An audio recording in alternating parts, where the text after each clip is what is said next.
Marcos 4:36 hanggang 40. Pagkaiwan sa maraming tao, siya'y kanilang isinama sa bangka ayon sa kanyang kalagayan. At may iba pang mga bangka na kasama niya. At nagkaroon ng isang malakas na unos, sumalpok ang mga alon sa bangka, ano patang bangka ay halos napupuno na ng tubig. Ngunit siya ay nasa hulihan ng bangka at natutulog na may inuunan. Siya ay ginising nila at sinabi sa kanya, "Guro, hindi ka ba nababahala na mapapahamak tayo?" Paggising niya ay sinaway niya ang hangin at sinabi sa dagat, "Pumayapa ka, tumahimik ka." Tumigil nga ang hangin at nagkaroon ng katahimikan.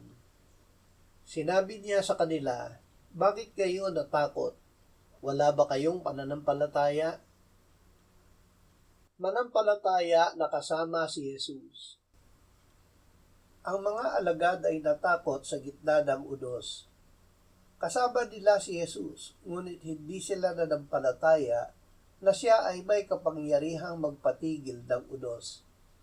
Sa akala nila, kasama nila si Jesus na mapapahamak. Ngunit inutusan ng Panginoon ang hangin at ang dagat na pumayapa at tumahimik, at ito ay sumunod. At sinabi niya sa kanila, "Bakit kayo natakot? Wala ba kayong pananampalataya?" Ang pananampalatayang sinabi ng Panginoon ay ang pananampalataya ng salmista. "Hinanap ko ang Panginoon at ako'y kanyang sinagot at iniligtas niya ako sa lahat ng aking mga takot." Si Jesus ay nananahan sa atin.